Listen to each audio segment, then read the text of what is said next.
Zitektosen, bonjour. Il y a un monsieur qui m'a téléphoné pour demander quelques renseignements par rapport à qui doit rester dans le logement loué dans le cadre d'une séparation ou là dans le cadre d'un divorce. Est-ce que c'est le monsieur ou est-ce que c'est la maman? Sachant qu'il y a des enfants. Je vais répondre à cette question qui est assez délicate, dont plusieurs familles tombent dans l'erreur, particulièrement les papas, les hommes. Ils pensent une chose, mais la vérité, c'est une autre. Mais avant de répondre à ça, je vous demande si vous souhaitez avoir d'autres informations, d'autres sujets, si vous avez des commentaires, si vous avez des rectifications, n'hésitez pas à m'envoyer un WhatsApp, un audio WhatsApp sur mon numéro qui se trouve sur le profil, et aussi vous abonner à cette chaîne pour avoir d'autres informations nouvelles, ou si vous avez des sujets à traiter, sont les bienvenus. Donc, ce monsieur qui demande est-ce qu'il a le droit de rester dans le logement familial alors qu'il est en processus de divorce ou là de séparation. Et surtout, il dit que il habite dans un logement social et que c'est lui qui est le signataire du bail, parce que quand il a obtenu ce logement social, sa femme était encore au Maroc et il n'était pas encore marié. Donc c'est après que sa femme est venue via un regroupement familial. Il faut savoir une chose. Une fois que l'épouse est inscrite dans ce logement, une fois que l'épouse est inscrite à l'administration communale, comme quoi qu'il est domicilié dans ce logement familial, elle devient la locataire avec tous les droits, comme le monsieur. Qu'il a signé le bail ou elle n'a pas signé le bail n'a pas d'importance. Le monsieur ne peut pas mettre son épouse dehors, c'est strictement interdit. Voilà. Mais dans le cadre d'une séparation ou là dans un divorce, surtout quand il y a des enfants, l'épouse, la femme, ne peut pas mettre le mari dehors et le mari ne peut pas mettre sa femme dehors. Et l'épouse ne peut pas dire à l'homme, à l'épouse, oui, tu dois sortir parce que c'est moi qui dois rester dans l'appartement pour la simple raison que c'est moi la maman des enfants. On a des enfants et c'est moi la maman des enfants. Ça, c'est une erreur. C'est une erreur. Les enfants, ils ont une maman, ils ont aussi un papa.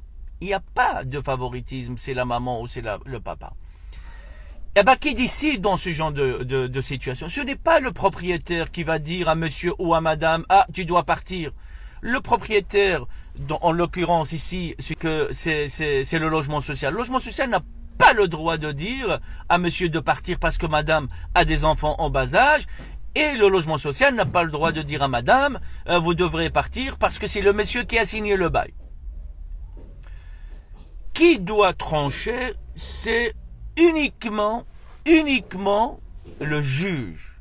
Il n'y a que le juge aux affaires familiales qui doit dire qui doit rester dans l'appartement loué. Ne tombez pas dans cette erreur.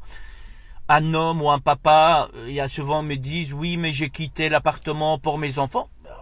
C'est honorable, c'est ton droit. Pourquoi pas? Mais ce n'est pas parce que tu es un homme que tu dois partir. Non, c'est le juge qui décide. Ce n'est ni ton épouse, ni le propriétaire. Le juge, comment il tranche? C'est souvent, quand il y a des enfants de très bas âge, quand je dis très bas âge, c'est-à-dire 1 an, 2 ans, 3 ans, et que les enfants, ils allaitent de leur maman. Souvent, je dis souvent, ce n'est pas mathématique. Je dis souvent, le juge, il dit à la maman de rester dans l'appartement.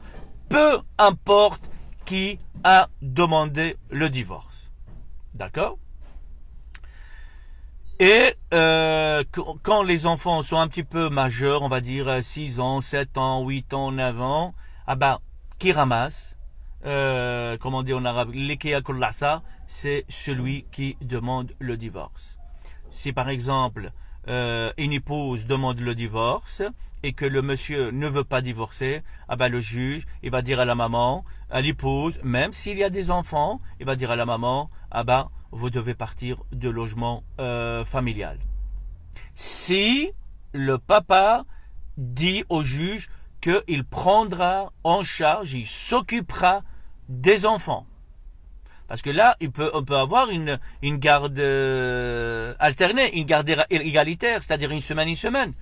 Et alors, c'est le monsieur dit que moi je veux garder les enfants une semaine, le juge en général, il laisse le monsieur garder la maison si l'épouse demande le divorce. Mais aussi, si aussi le monsieur a un avocat, et aussi si une maman a un avocat aussi. C'est très important. Si vous voulez plus avoir beaucoup plus de détails juridiques, vous avez qu'à consulter un avocat, un spécialiste au droit de la famille. Refuser les pensions alimentaires. Déjà, c'est pas les pensions alimentaires, c'est la prestation compensatoire. La pension alimentaire, c'est pour les enfants. Prestation compensatoire, c'est pour que mon niveau de vie, il ne baisse pas. T'as envie que mon niveau de vie, il baisse? Moi, je n'ai pas envie que mon niveau de vie, il baisse. Moi, je prends l'argent avec la gratitude. Je m'imagine déjà me promener à Paris avec mes sacs de shopping. Je vais m'asseoir sur une terrasse avec une coupe de champagne bien frais. Je vais fêter mon divorce, parce que ça y est, je suis divorcée. Je vais penser à mon ex, je vais lui envoyer plein de gratitude aussi, parce que moi, il n'y a pas de haine. Moi, je prends tout l'argent qui vient vers moi, même si c'est à travers mon ex, avec la gratitude. Comme ça, je vais lui envoyer des bonnes vibes et de la bonne karma. Et moi, je vais kiffer. Moi, je vais me faire un kiff pour fêter ce divorce. Je vais même aller visiter ma copine à Dubaï. On va fêter le divorce ensemble. Donc, je vais me faire un kiff parce que si c'est pas moi qui fera un kiff avec cet argent, c'est lui qui se fera un kiff. Il vaut mieux que c'est moi qui me fasse un kiff. On n'est pas d'accord? Parce que sinon, lui, il va quand même dépenser cet argent pour de lacets et pour sa copine actuelle. Moi, je préfère dépenser cet argent pour moi plutôt qu'il la dépense pour sa meuf. Surtout qu'entre autres, cette meuf, c'était ma copine avant. Donc, attendez les gars. Moi, je prends ce qui m'appartient. Je vais kiffer et tout le monde sera heureux comme ça. Moi, je trouve que les prestations compensatoires, c'est un excellent moyen de responsabiliser les gens parce que dans le monde d'aujourd'hui, les hommes, trop souvent, ils se mettent en couple juste pour satisfaire leurs besoins basiques et ils veulent apporter aucune responsabilité derrière. Et ensuite, ils vont aller fourrer leurs zizi ailleurs sans aucune conséquence. Non. Au moins, avec la prestation compensatoire, ils vont peut-être réfléchir 2 fois. Est-ce qu'ils vont le faire ou pas? Après, le problème, bien souvent, c'est que l'exemple de mon ex, il n'a pas réfléchi. Parce que souvent, quand le sang, il descend vers le zizi, le cerveau d'un homme, il n'est plus alimenté. Mais c'est de la faute à qui tout ça? De personne. Donc après, il faut assumer les conséquences. Dommage. Et après, ces hommes, ils sont là sur leur réseau à raconter comment c'est injuste. Les femmes sont vénales, ils ont rien fait de mal. Ouais, c'est ça, mon gars. Rien fait de mal. Vous savez, Cooper, on peut perdre beaucoup d'argent en courant après une femme, mais on ne perdra jamais une femme en courant après l'argent.